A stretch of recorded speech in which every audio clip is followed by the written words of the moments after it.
So, what was that moment when you felt, okay, financially, I'm set for life? So I'd say pre-IPO, we were already, I felt very comfortable set for life. And my net worth multiplied. As I say net worth, bank balances multiplied post IPO, but they were already meaningful enough pre-IPO for me to have felt comfortable for life. How did that change the way you thought about what you wanted? I don't think it changed anything at all at that point in time because I was too busy working. So it was only in 2005, post IPO, that we had the luxury of some time and a much larger bank balance to even start to enjoy the money, even slightly, but still not sort of think about what I wanted to do with the money. I started to deeply think about post 2006, where I had exited the business. And that was, I think it was a start of a long journey which still continues. When you suddenly had the luxury of both time and money, how did that feel? Honestly, at that point in time, it was miserable. Because I had the money hadn't changed. Uh, I didn't know what to do with the time, and I had suddenly come into possession of a lot of time. I was not used to time. I was used to a very large team and working crazy hours, and spending whatever little time I had with the kids. But also that wasn't much. While I still tried to make the maximum I could for the kids. But when I stepped down, it was a rough separation, and I went from being super busy to all of a sudden feeling like I had lost control of my child, because the company had been, and I'd spent more time on the business than on my children till then. I, that point in time, felt like you take a child that's been taken care of properly, who's being given to somebody who's likely to abuse it.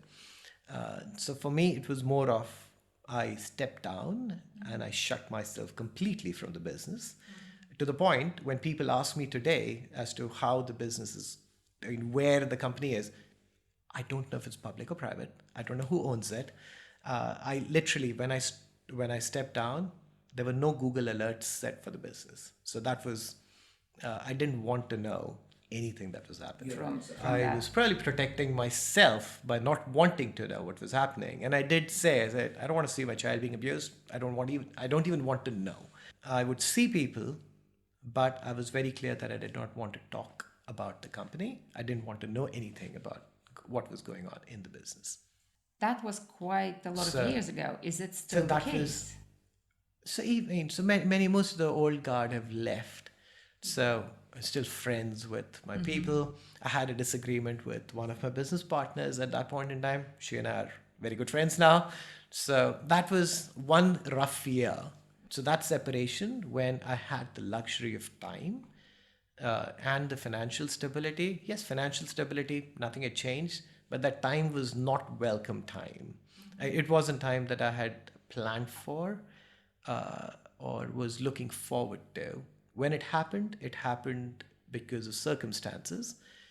So it wasn't fun. How was your sense of identity affected by that exit?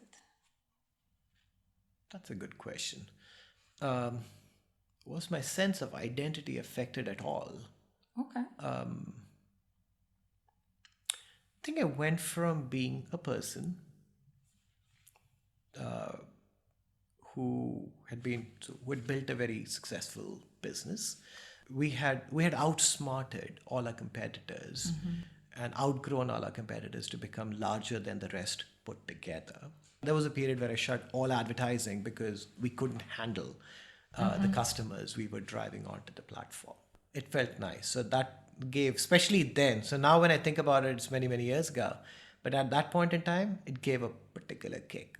However, I'm not sure I take my identity from that. So as an individual, I don't think I really changed too much. I'm sure some people will disagree, but at my core, I think I'm very much the person I was when I was 20 years old. yeah, I do have a lot of money. I totally appreciate that. I understand that, and it gives me a lot of freedom to do a whole bunch of things. And the fact that I have no stress whatsoever on the money side, it's hugely liberating.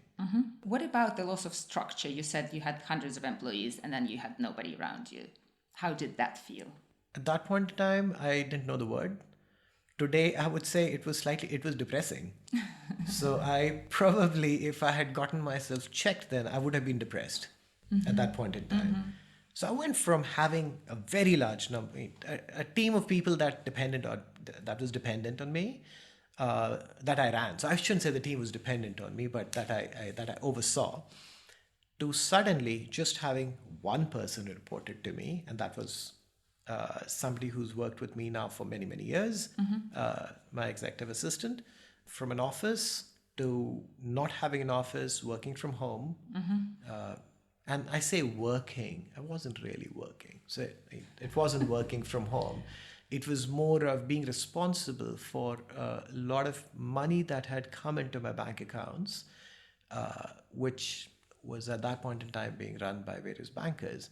So it was more an obligation to just sort of oversee how that was deployed, as opposed to making interesting decisions on an operating business. To me, so that's far more interesting than looking at a portfolio which was deployed into a bunch of funds. Would you say you were bored on top of being Yes. miserable and depressed? Yes, it was quite boring. So, did you regret exiting the business? If I had to go back in time, would we go through the process again? I'd advise people to go through it, but be better prepared for it. Because, as I said, being publicly rich is not that easy. It's easier to be privately rich. But it was a good experience. So I would highly recommend going through it if it's meaningful. My exit from the business happened later, which was when I stepped down from the business. So where I mentally and sort of operationally exited the business. That was not, as I said, I could have I could have stayed on in the business and be super stressed. Then I would have had a heart attack in 2 more years.